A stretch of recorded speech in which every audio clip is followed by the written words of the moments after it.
So, good evening once again. And Ruth, tell us a bit about sex work. So, can you define for us what is sex work and who is considered a sex worker?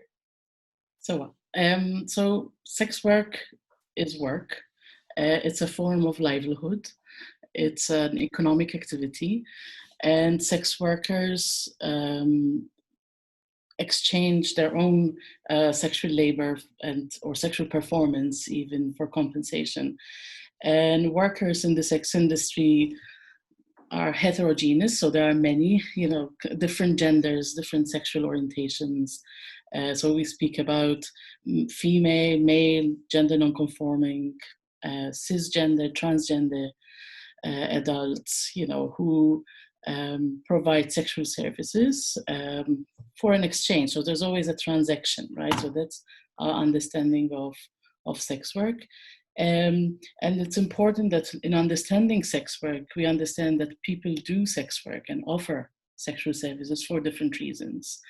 So, some might decide to work because it allows for more flexible working hours and gives them more control over their working conditions. Others choose sex work because it's financially more rewarding. But for other sex workers as well, it may be one of the very few options that generates income for them. Sometimes people don't have the opportunities to do many things, and sex work is the only option, which enables them to provide a living for themselves and their families. So I think it's important to understand that sex work is complex, and sex workers are a very diverse group of people, and that there are also different kinds and forms of sex work and sexual services that are offered. Okay. And with vis-a-vis what's happening right now in Malta, what's the situation exactly? And do sex workers have rights, if any? So in Malta, sex work is not illegal. So technically, sex work is legal. And then there are aspects of sex work that are criminalized, that are considered a criminal act, that they are illegal. So mainly in Malta, the law says that loitering, which is basically referring to street sex work, that is considered a criminal act. And then also the keeping of a brothel is zammat al-burdel.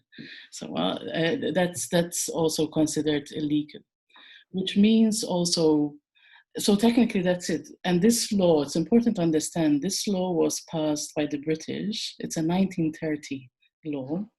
So, it's quite dated, as you can see. And it's a very similar law that you find in other former British colonies and Commonwealth countries.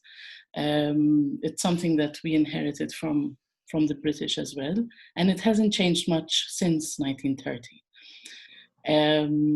What this does, prostitution, right, and sex work carries a lot of stigma. It has always carried stigma, but then, of course, with laws like this that criminalize it continues to reinforce that stigma, stereotypes as well, assumptions about sex workers. And of course, when there are lots of gray areas, when you have laws that are as old as these, you have lots of abuse as well. So what we see is that sometimes sex workers get arrested for no reasons. If a couple of sex workers are working together, they might get arrested, arguing that they're a brothel. So of course the law creates or has created lots of hardships. And when it comes to recognizing sex workers and protecting sex workers, there's not much. So I would say there's nothing. There's absolutely nothing concrete that is inclusive of sex work. So, if we talk about equal protection of the law, the right to work, and kind of deciding that work, privacy as well, and moving and assembly. So assembly is a very crucial thing. You know, very often sex workers work together for security reasons. But the fact that they may be arrested or seen as, you know, breaking the law, that doesn't allow them also to assemble. We of course have, and one thing we need to understand is that sex workers travel like everyone else. And so we have people moving in and out of countries, you know, so, and in Malta's not, an exception. Of course, at the moment, everything is at a standstill, but people move all the time. And with the freedom of movement that we have with the EU, for example, that of course generates lots of other movements. And so it's important to understand, when we think about sex workers, we're thinking about Maltese sex workers, non-Maltese sex workers who live in Malta, sex workers who may come for the weekend and then leave. So there's a lot also to understand there, and definitely they lack all sorts of protections. And like, I think from an LGBTQ perspective, we can understand a lot of things. We know that when there is stigma, then, you know, people won't report, for example, violence, right? So the protection from violence doesn't exist, or they don't go to the doctor and tell them, hey, I'm a sex worker, I have this, or they don't access other support services, you know. And so when we think about rights and protections, I'm thinking about, because, you know, people may argue we do have a healthcare system, everyone can access it. But we know very, very well that if you don't feel safe and included, you're not going to access that service. So I would say, at the moment, sex workers in Malta are not protected at all. And now, of course, I mean, up till February, March, we would argue about these rights and everything. And now we're living in a crisis situation. And I wanted to name COVID-19, of course, here, because COVID-19 has devastating effects on sex workers' communities and lives. I've been kind of in touch with sex worker groups all over Europe, especially. You know, sex workers have lost all their income all of a sudden. Sex workers are not part of any government measures, of course, to receive benefits, you know. So, and if they were already living in poverty or have little income, now it's even worse. So it's really heartbreaking and devastating. And COVID has, it has made things so much more urgent, I would say. Yes. It's beyond words. It's beyond words. So from your experience, where did you see that sex work and sex workers kind of thrived in with certain rights and they were organized? Which country would you see that's right now pre-COVID? Yeah. So sex workers have been organizing for many years, for decades. Hi, Mina. I'm just looking at the chat. Yeah. So sex workers have been part of other movements as well, you know, and so they've been organizing. We've seen countries where there are sex workers groups, so organizations that are led by sex workers. Unfortunately, in Malta, we don't have that. So we're in a situation where, we don't have an organization that is led by sex workers and, you know, directly hearing kind of their voice and their demands. But we've seen these movements all over the world for many years. So, I mean, if you think about Europe, there's regional networks, there's sex work organizations in almost every country that I know of. In Latin America, in Africa, in Asia, in Australia, New Zealand, everywhere. So it's a global movement. It's yeah, and I would distinguish between, of course, maybe groups that maybe support sex workers and groups that are led by sex workers. You know, and yes, just reading the comments, there are also unions that also both trade unions that support, that are inclusive of sex workers, and sex work unions as well. Like the UK, for example, is also an example. We all often look at the UK for many things, but we should look at other countries too. Yes, I mean, sex workers have mobilized and they've been organizing for decades.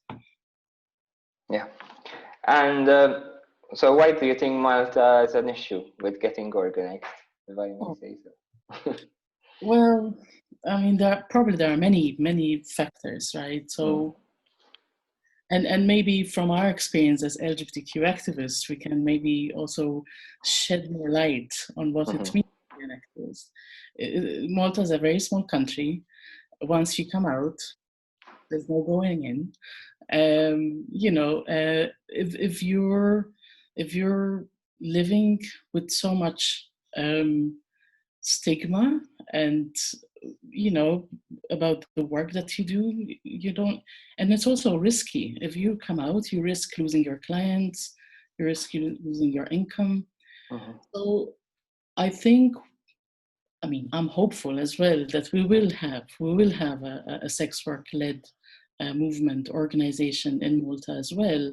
I think it's up to allies and supporting organizations to create that space, right? To create a space for sex workers to come and start. And they don't need to go. I mean, that's this idea that people just need to go on TV. It's not about going on TV. It's about really finding a space, finding a voice, and saying, hey, these are my issues, these are my demands, you know, this is what we need and this is what we want. So I'm really, yes, hopeful that that will happen in Malta as well, with the support of other organizations. Yes. And do you think it makes sense for the country to invest in resources to stop people that are currently engaging in sex work?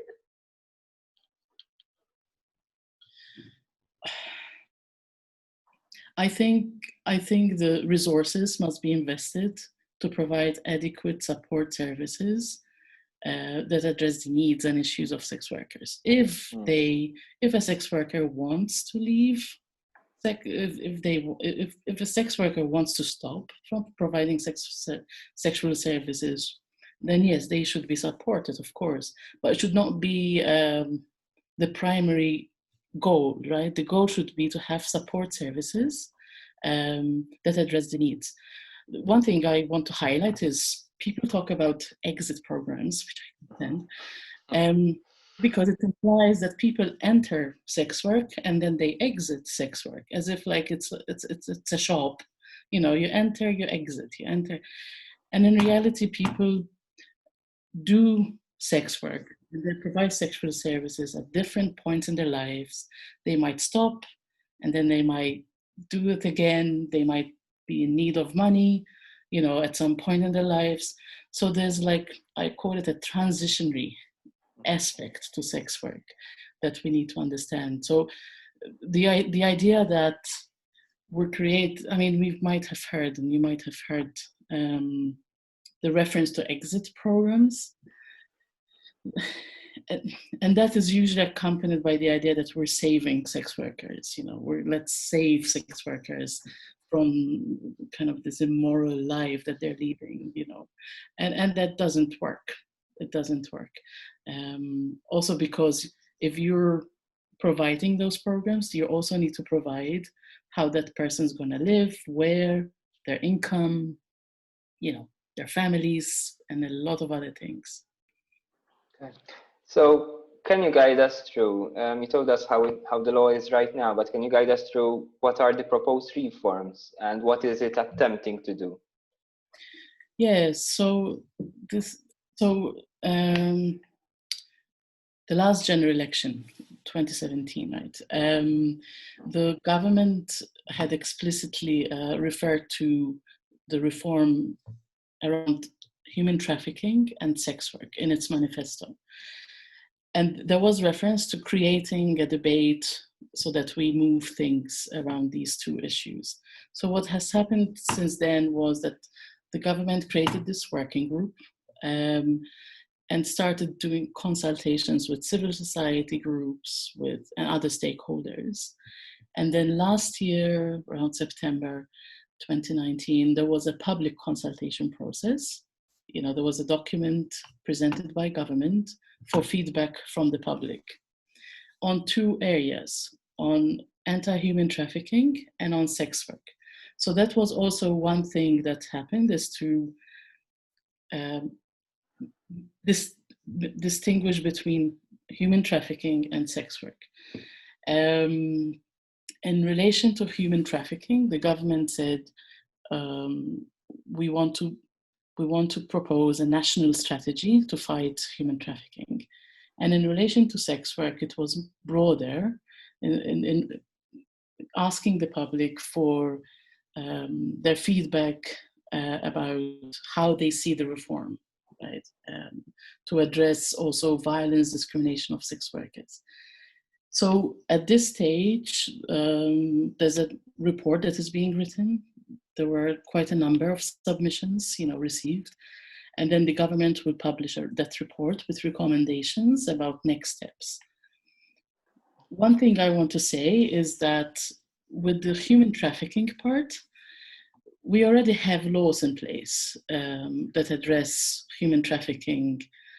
They can be better, of course, and the protections of victims of trafficking should be better, must be better, and the prosecution must be tougher as well. And that's why the government is proposing a national strategy, because the laws are there. It's now a matter of implementing those laws.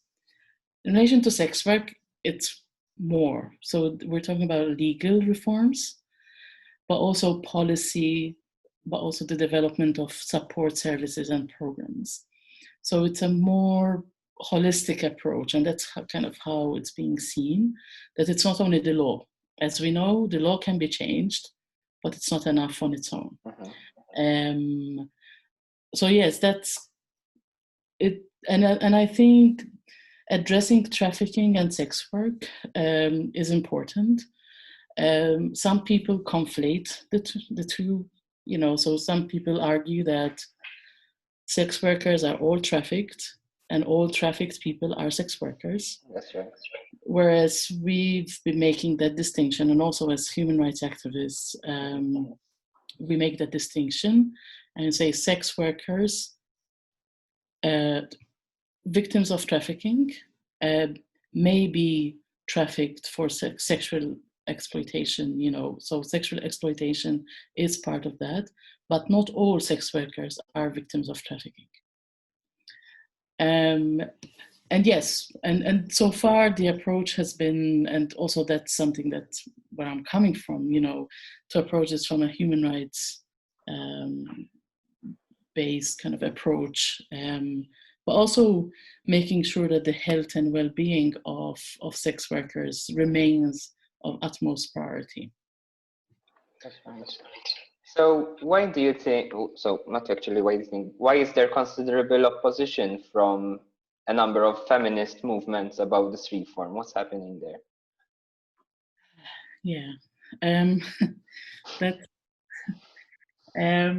Yeah, so there's a clear divide in feminist movements, also in LGBTQ movements. So this is, and of course,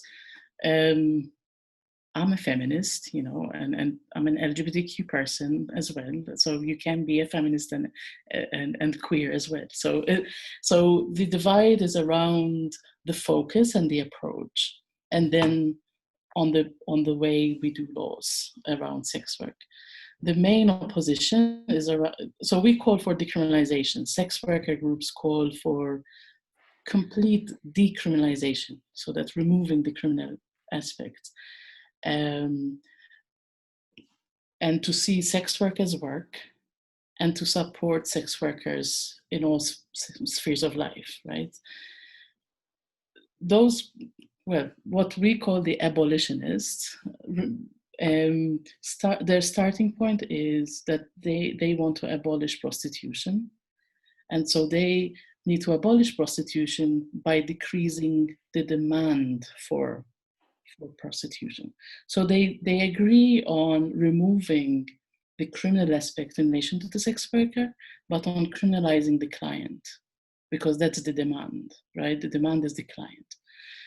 And this is, so it's kind of, the sex worker is okay, but the client is criminalized.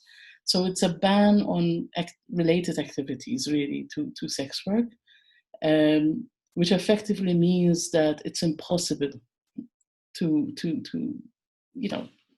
carry out sex work because the client is being criminalized. And that's coming from something that is popular. Maybe you've heard it also in the media. They refer to it the Swedish model or the Nordic model. Very often, they refer to a legal framework that was developed originally in Sweden in 1999, where again, that's what they did. They decriminalized the sex worker, but criminalized the client. And that's been one of the painful points, very divisive points in our movements, in feminist movements, women's rights movements, and LGBTQ movements in particular. Although LGBTQ movements are increasingly for decriminalization. But this divide is big. And we're seeing this in Malta as well. So kind of bringing this back to Malta, we know that most women's rights groups or groups that work on gender equality support having a law that is similar to Sweden. And that's the current situation in Malta. Of course, we know that sex workers in Sweden, actually last year, 20 years after the law was passed, have organized themselves and organized this conference to say how the law has not worked for them, because in reality, it just pushed sex work into the darkest and underground. And not just, right. It just allows also police, for example, to raid private homes. Mm-hmm. Because the law gives them that power as well.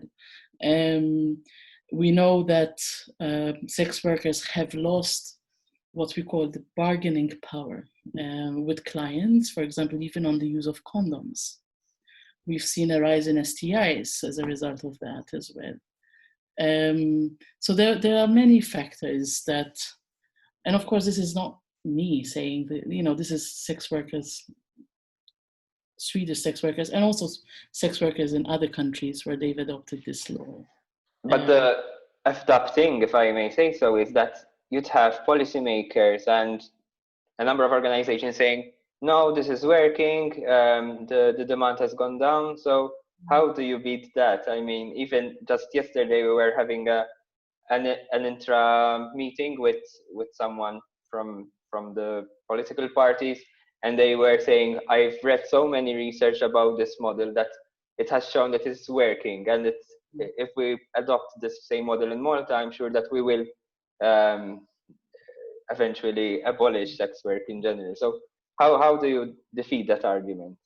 I think it's important to actually move away from discussing legal models, because we very often get stuck on saying, oh, the Swedish model or the Dutch model or the New Zealand model. And in reality, I don't think some people know very well what they're talking about.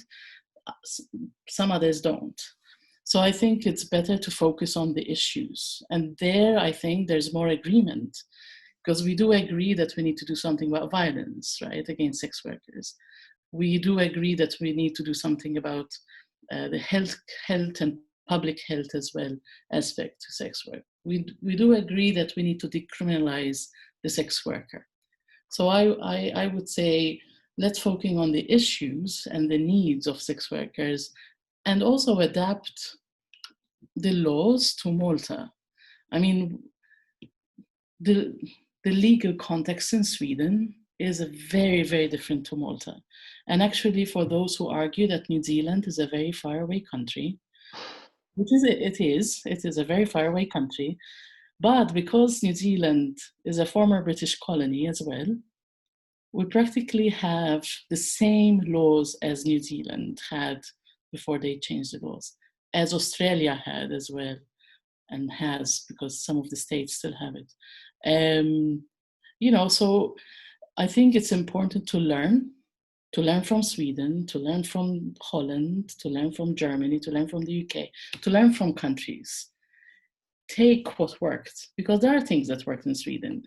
Because with the law in Sweden, they developed some programs, for example.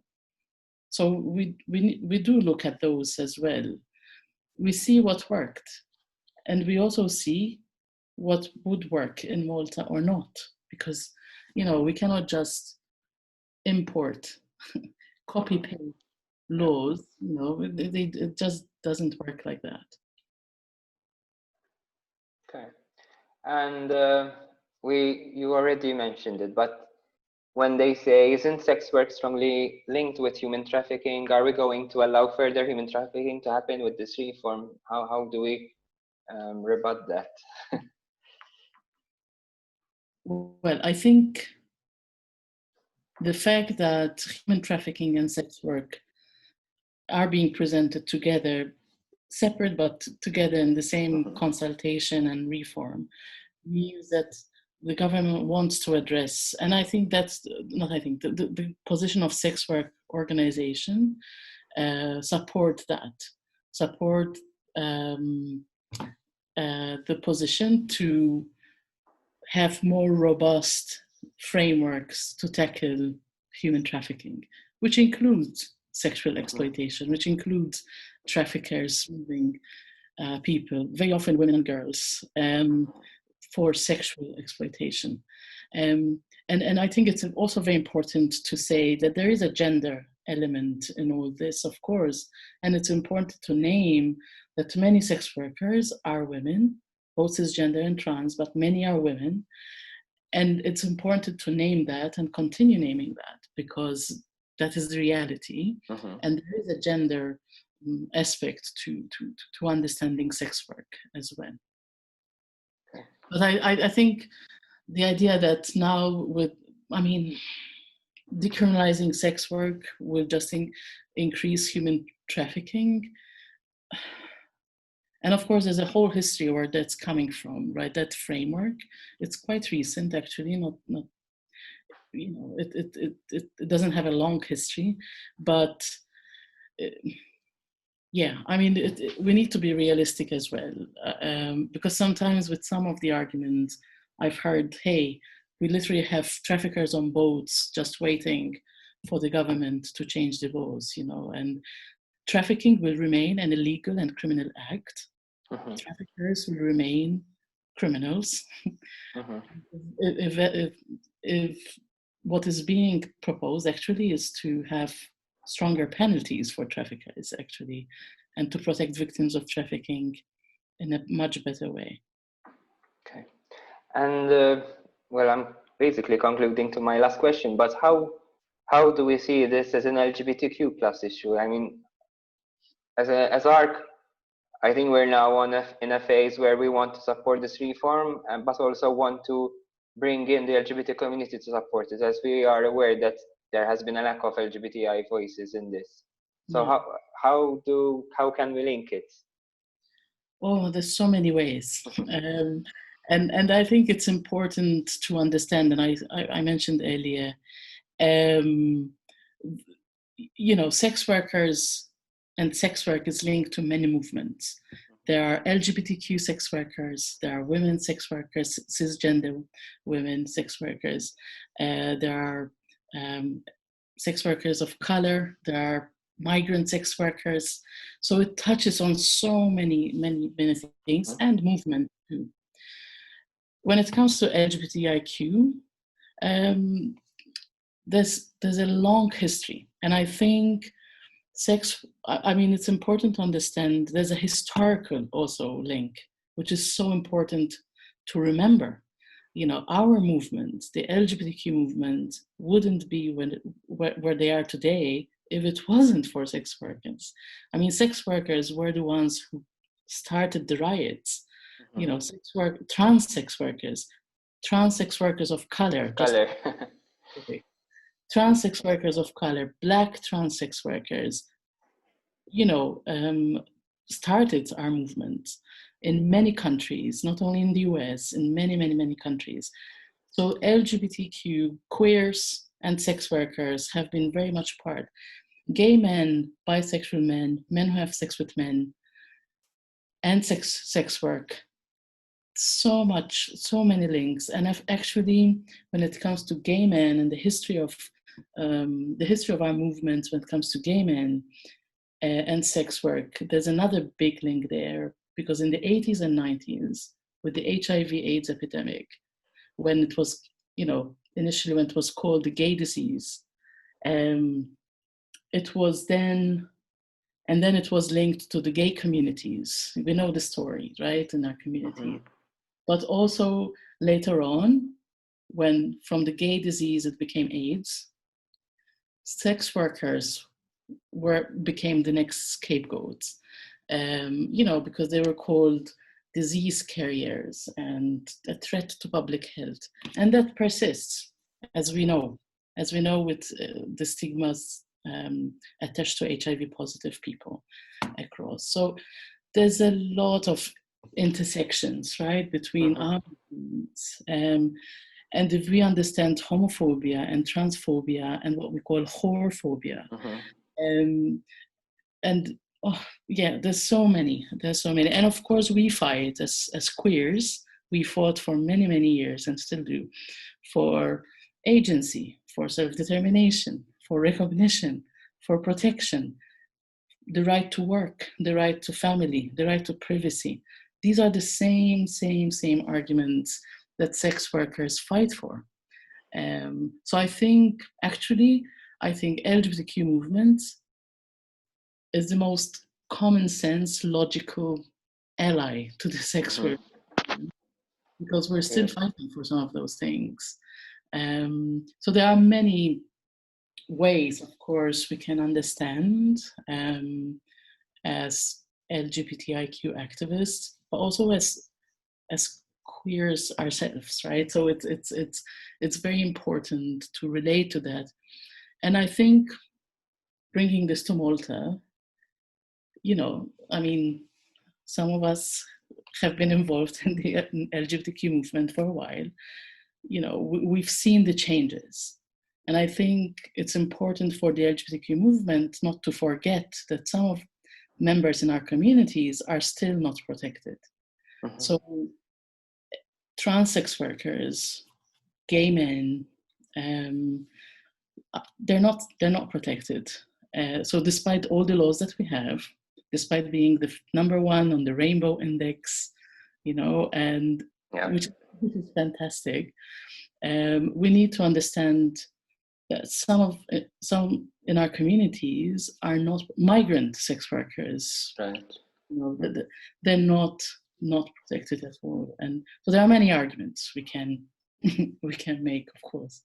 Yes, especially when you see, like, even if I may, and correct me if I'm wrong, like even being entertained by porn is also a form of sex work, no? Like porn stars are sex workers in themselves, no? Yes. And Malta seems quite high in terms of viewings for porn, so I don't think it's just the few people who engage or transact with the sex workers. It's more than that, and still they feel entitled to shame sex workers, and at the same time they're making use of porn. Yeah, and I think porn is, you probably opened a can of worms there, but porn is seen as part of this struggle, right? In terms of recognizing that people may work in the porn industry, again, to offer sexual services, and that's the performance, right? It is a performance for an income. Of course, we do address, if there's violence, you know, and abuse, we address that. But one of the arguments that we hear very often is that we should, of course, abolish porn as well, which is, you know, I'll leave it aside. You know, that becomes also, and the idea of removing the agency from people, so that's very problematic. I don't know if there's someone else who would like to ask questions for Ruth, so please feel free.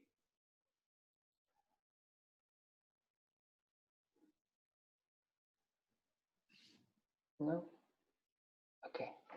So thank you so much, everyone. Thank you, Ruth. Sorry, I do have a question. Oh, yes. Yes. We're having dinner at the same time, so it's just trying not to follow my last bite. You're our evening dinner entertainment here.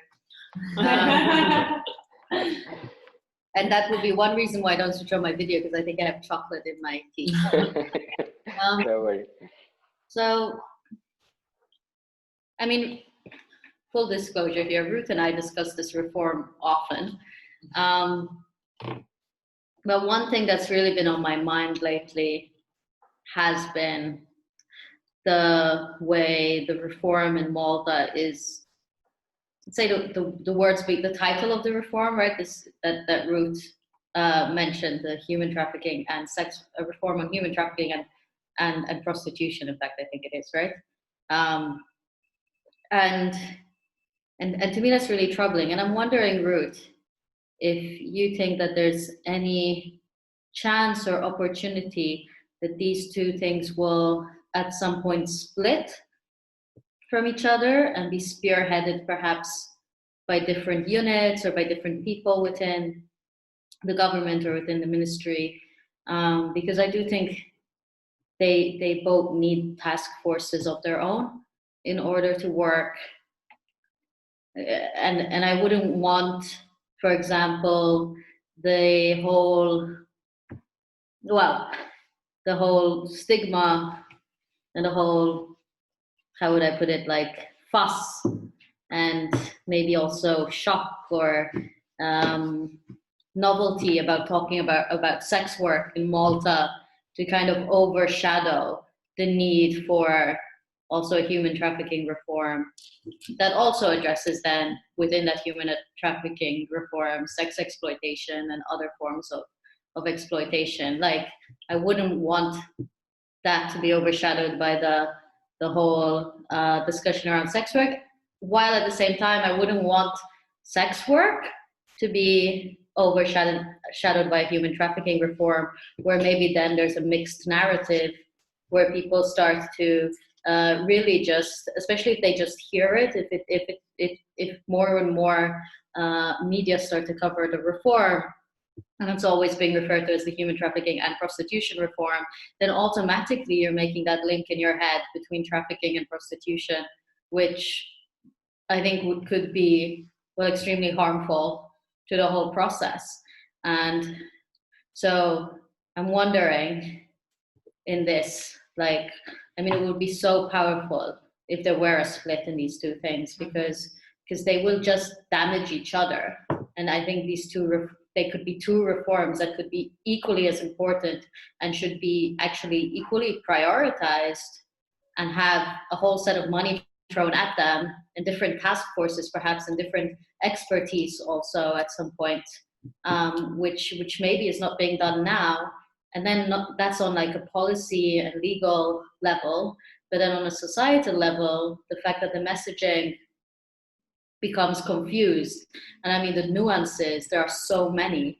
I mean, and as Clayton just mentioned, you know, porn is part of sex work. There's so many elements to it, especially nowadays. You know, you've also got the digital, there might be camming. I mean, there's so many people participating in sex work in so many different ways, and even soliciting sex through apps or however it's being done. It just needs so much attention, and to just have it confused. So the societal impact then of that, and perhaps then increased stigma against sex workers. So I'm just wondering, Ruth, do you think there's a chance for those to be split? And do you think there's any role that people outside of reform could play in pushing for those two to split? Well, thank you for that, Mina. Well, of course, I just wanted to say I'm not the government. And, so there's what I think and what I believe in, and then what the government does. So, and I think that's important to highlight. Of course, my role is also to advise and to consult, but then it's up to the government. So yes, my hope is and that's been an attempt from our side to split human trafficking from sex work as much as possible. I think it remains to be seen how that's going to be implemented, though. So in terms of the next steps, but yes, I agree that continuing conflating trafficking and sex work is harmful, actually, to both victims of trafficking and sex workers. We need to understand that victims of trafficking, whether it's labor trafficking, domestic servitude, sex exploitation, they have specific needs, and so they need specific support systems, right, tailored for their needs. Sex workers have they have lots of needs too. There are many issues, but they need a different approach. And even from a psychosocial kind of support point of view, the kind of skills, expertise needed, it's different. They're very different. So I think it's actually harmful to both victims of trafficking and sex workers to continue conflating the two issues. And the sooner we realize that, the better it is for everyone. So yes, let's just hope that we'll manage to do that. But is there a role for us in maybe calling for that separation? Is there a way, in terms of a call to action to the few people on this call, if they might be like, is there something we can do to try and pressure to separate these two? Is there a need for that? Yeah, so I think, and I mentioned this before, the fact that we don't have sex workers leading this, right? So the fact that we don't have sex work-led or even voices that are kind of really organized, and say that, I think that's a big gap in all this. I feel, with all, like with everything else, we can be allies, we can be supporters, we can read all the research in the world,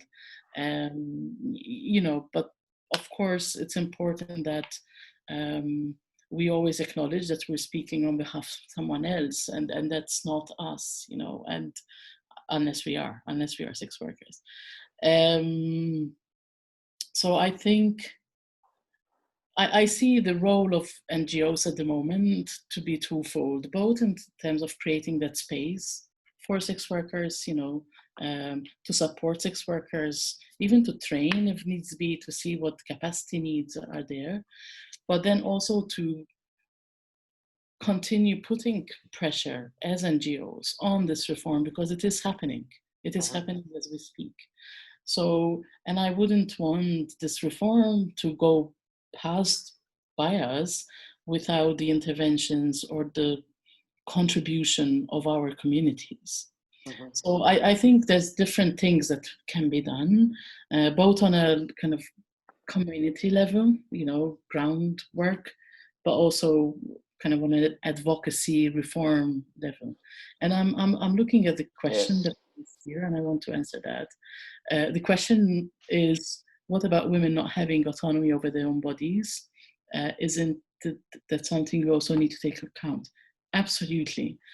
Absolutely. And that's why it's important to continue talking about consensual provision of sexual services, the self-determination and agency. We do understand that people I would say in many occasions, in many circumstances, people may not have lots of opportunities, but still coercion, abuse, violence will and shall remain criminal acts. And so, and I think that's important. That's where we agree, I think, with all women's rights groups, right? That autonomy, that self-determination, that agency remains sacrosanct, for all of us. It's kind of the rights that we've fought for, even as trans people, and so that's, I think, crucial to highlight, even when discussing. So thank you for asking that question. Very relevant, yeah.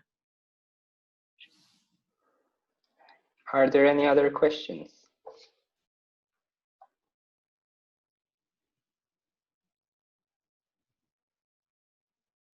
Okay. Well, what can I say? Thank you, Ruth. I think it was very insightful and eye-opening for me, at least.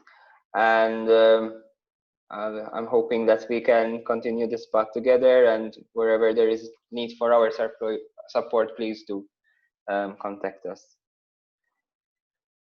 Hey. Yes, thank you so much. Thanks, Ruth. Thank you. Thank you so much.